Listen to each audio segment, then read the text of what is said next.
We're with Andy Mientus, from Smash to Jonathan Larson. That's right. You've done more than one Jonathan Larson project. I have been lucky to do a lot of his work, all of his work, frankly, in my career. I got to play Mark in Rent in 2011. I got to play John in Tick, Tick, Boom in 2023 and 24. I got to be a part of the original concert presentation of this material in 2018 and be on the album. And now I'm here in the original cast of the fully staged, fully embodied, fully formed musical, The Jonathan Larson Project. Of all of Jonathan Larson's music, Yeah. what song speaks to you the most? Oh, gosh. I mean, that changes on the day. You know, that's should, what we love about him. That's what is I like that the question. Totally. He's written so much for us to attach to and to personalize. And I think the thing I always come back to is the life support scene in Rent. The beauty of those melodies and the honesty of those points of views, you know, the group singing No Day But Today, but then zeroing in on Gordon saying, like, I'm having a problem with this, my T cells are low, I regret that news, you know, like the reality of the crisis, and then his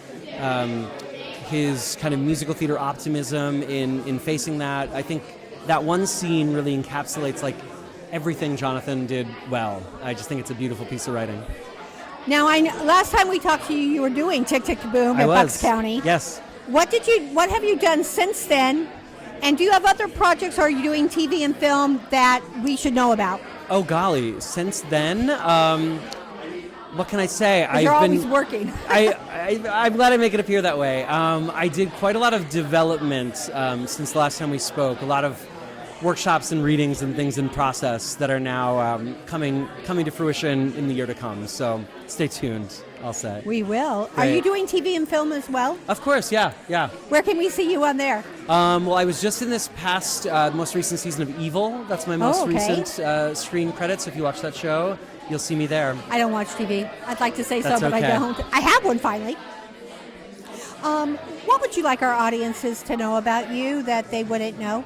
What would I like our audience to know about me? Well, it's a cool fact that everybody in our cast of 5 here, we are performers, and we're performing the work of this writer, and the show, the narrative that we've created around this material is very much about writing and about sharing work, and we are all writers ourselves. That while I have been lucky to make my living as an actor for these years that I've been doing it, I also am a 4-time published author. On what? I have 4 books published. You can look it up. I wrote a musical that was produced at the American Repertory Theater, writing all sorts of things, and so I connect with this material, on the human level, but I also really connect with Jonathan in his quest as a writer to be heard, to be understood, to share that work with the world. I know at one point Nick Vladimir was in this. Have you written with Nick? Nick, oh yeah, of course. He's a good friend. We went to school together, in fact. He was part of the concert run and is on the album of this material. Yeah. And what would you like audiences to take away from the show?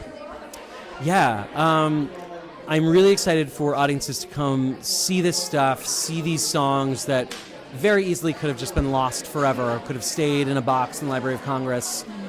If Jen Tepper, our conceiver, hadn't gone down and done the very hard work of excavating it, really, and then getting all the proper permissions and everything to make this happen. It's kind of a miracle that it's happening at all. And so I hope if people are coming in as a fan, that they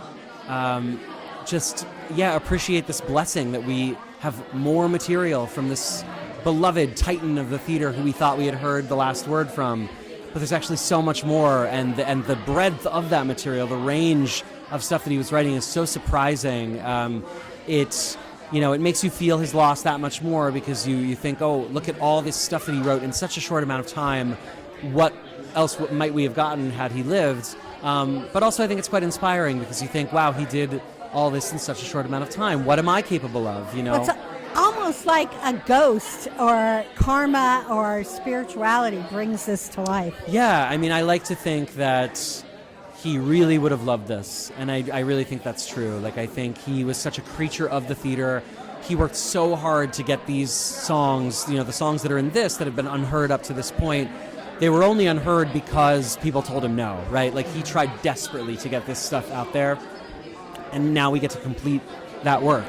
And so, if you believe in the next life, if you believe in spirits, I do. There's a real energy in this room, but regardless, it's just a beautiful thing. It's a beautiful thing that we get to do. Thank you so much. Yeah, thank you so much.